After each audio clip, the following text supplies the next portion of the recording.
So the offer by US President Donald Trump to sell India the 5th generation F-35 fighter jet has sparked significant debate within defense and strategic circles. While acquiring such an advanced combat aircraft could represent a major technological leap for the Indian Air Force, several factors suggest that India might actually go ahead to decline this offer.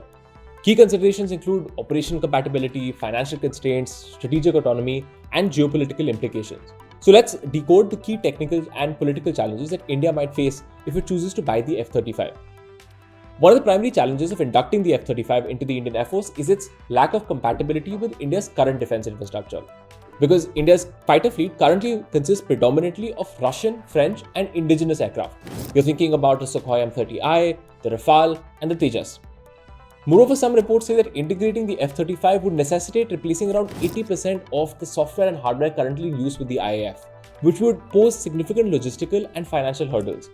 Additionally, most of the weapons in India's arsenal are not compatible with the F-35, which would mean that further acquisitions would be needed that could result in excessive cost overruns. Now, the F-35 is undoubtedly one of the most advanced fighter jets in the world, but its staggering costs do make it a tough choice for India.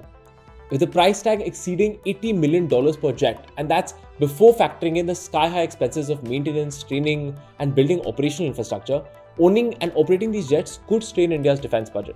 India has already invested heavily in the Dassault Rafale and is actively developing its own next-generation fighter combat aircraft under the Advanced Medium Combat Aircraft Program, or AMCA. So adding another ultra-expensive platform like the F-35 to the Indian Air Force might not just be unnecessary, but also financially impractical.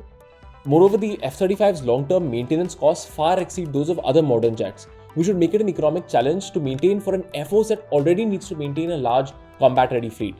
So instead of stretching its resources thin, India might actually be better off focusing on strengthening existing platforms and homegrown defense capabilities. India has traditionally prioritized strategic autonomy in defense acquisitions, which means sourcing military hardware from multiple suppliers, which include Russia, France, and Israel.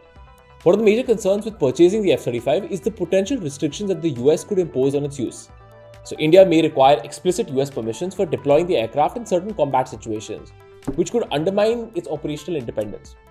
Also, there have been past experiences with threatened US sanctions, for example, those that might have been imposed under the CAATSA Act when India purchased the S-400 missile defense system from Russia.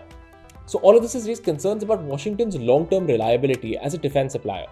Also, finally, the Indian government has placed a strong emphasis on its Make in India initiative, which prioritizes domestic defense manufacturing.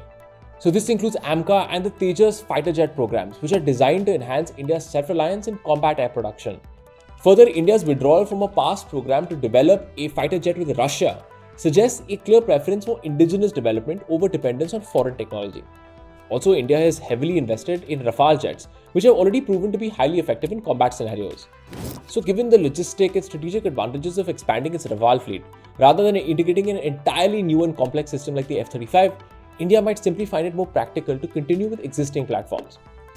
So while the F-35 does represent the pinnacle of modern fighter jet technology, India's strategic, financial, and operational considerations makes its acquisition difficult. The high cost, the integration challenges, potential geopolitical consequences, and India's focus on indigenous development suggests that New Delhi might be more likely to continue with its proven platforms and its indigenous fighter jet programs rather than investing in the F-35. Unless there are significant strategic shifts or technological collaborations, India could politely decline Trump's offer in favor of some more pragmatic defense choices.